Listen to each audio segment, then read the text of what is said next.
Hello there and welcome to Mamarama, straight talk about parenting. I think that's my new tagline. I'm not sure, I'm trying it out. Like, I like the way it looks in print, but I'm not sure I like the way it sounds when you say it. Anyway, so I feel like we're in science class here today. You can see some birth-related things behind me, some posters. And that is going to be the topic of today's show. So the question that came to me was, why do we have to take a childbirth education class? We already know how to breathe. Which I thought was very funny. Yes, it's true. We all know how to breathe.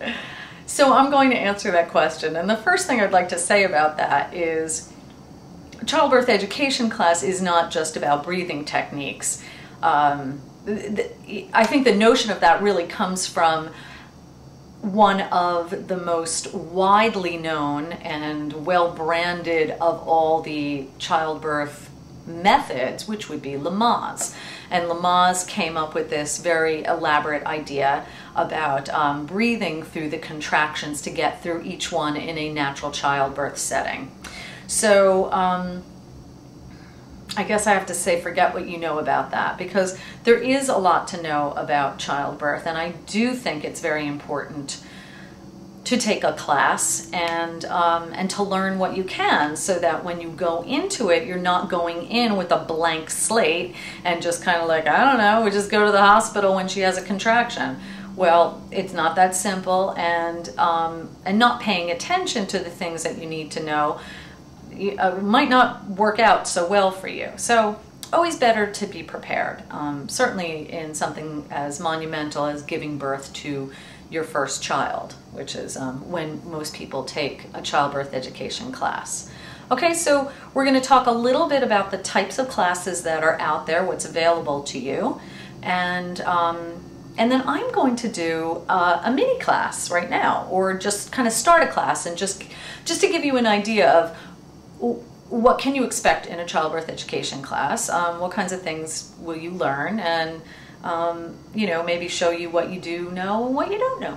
Okay, so I'll be back. Okay, I'm back, and we're talking childbirth education classes. How's my lighting? You know, I went to photography school. I should know how to light, but it's always a disaster. Okay, so sometimes there are, you know, the choices for childbirth education classes can be rather slim. So what I mean by that is, it depends what you're looking for and what you want. Some people want to do the whole thing smushed into one weekend. You might want to do what they call a weekend intensive class. So that might be 2 days in a row on one weekend, or 1 day per weekend, 2 weekends consecutively, that kind of thing. A Saturday and a Saturday, that sort of idea. That's a lot of information to absorb in one time, but if that's the only time you can do it, then that's it. Another way of doing classes is you meet once a week in the evenings, and it could go on from anywhere from 5 weeks to 8 weeks, something like that. And that's more kind of the style of class that I would teach, because I really think that there's a lot to go over. What are you going to go over? Well, you should be going over the understanding the stages of birth, understanding the birth process, basically, like labor and delivery, and understanding all the stages in between, like what it means to do this, that, and the other. Complications, the different things that could happen, understanding what a C-section is and what to know about if that is what happens for if that's how your birth ends up. Understanding medical interventions, that's another thing. What are they going to do to me when I get to the hospital? What things do I, you know, what things can I question? What things are non-negotiable? That sort of thing. And then a big key in all of this is pain management. So pain management can mean different things to you. Pain management on one hand could simply mean, how do I cope with the contractions as I'm going through them, and you know, like what are the techniques and what are the things that I have, what are the resources that I have available to me to get me through the labor process.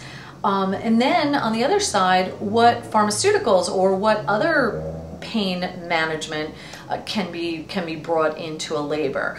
For most people, that means epidural anesthesia. You may say to yourself, well, I don't really care to know about how to manage pain because I'm getting an epidural the second I go into labor.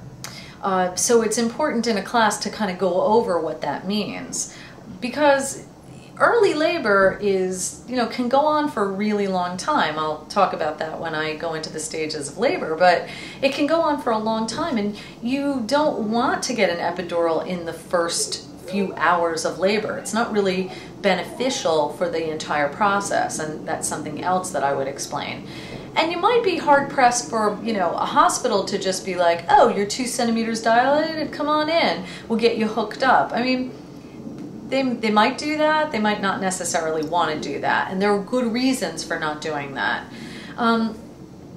So pain management comes in the form of, how do I get through early labor? What can I expect from that? How can you describe what those contractions will feel like? And how can I best get through them? So I will elaborate on this, but it's helpful to know that early labor the contractions can be very, very far apart. They might be 1 every 20 minutes. So they don't want to see you at the hospital when you're in that stage of labor. They want to see you in active labor. So that's a really important thing to know. Now, how are you going to get from that stage to active labor at home without an epidural? How are you going to get through that part, without taking whatever? I mean, it's kind of up to you and the things that you have available to you. What do I mean by that? Well, that's something you would learn in a class. For example, getting in a bathtub, getting in a shower, massage, relaxation, breathing techniques. We talk about all the different things that how we all approach pain. All of us have been in some level of pain where an aspirin is not going to cut it. We talk about the different ways that people cope with pain and what some of those coping mechanisms can be that are available to us, that are all natural, that are convenient. Like a shower is a great way to get through early labor. Sometimes just taking a walk is. So I'm jumping ahead of myself, but that's something else that we will talk about. Now, that's more or less describing, so like a longer birth series, you can expect to go over those things: medical interventions, C-section and C-section prevention, pain management, stages of labor, and then sometimes in a class they'll offer newborn care and breastfeeding. That I think is really important. If you go through the trouble of having a class and then you don't learn anything beyond the point of pushing the baby out, it's kind of like taking driver's ed lessons and only learning how to get out of your driveway, right? It's a little bit, there's more to it than just giving birth. And certainly if you intend to nurse, it's really helpful to know what to expect there and have some of the basics available to you, that you'll remember hopefully after you've given birth. Okay, so the other way you could do classes is via a local hospital. It may not be the hospital that you're delivering at, but it might just be a hospital that's nearby. This happens a lot of times in Jersey City and in Hoboken. And I just want to say that a hospital class is certainly better than not taking a class at all. And I don't want to malign the hospital classes, but you are getting a very particular viewpoint about what the birth process is going to be like. And you're not going to possibly get the bigger picture on everything because they don't want you to be a difficult patient. I'll give you a perfect example.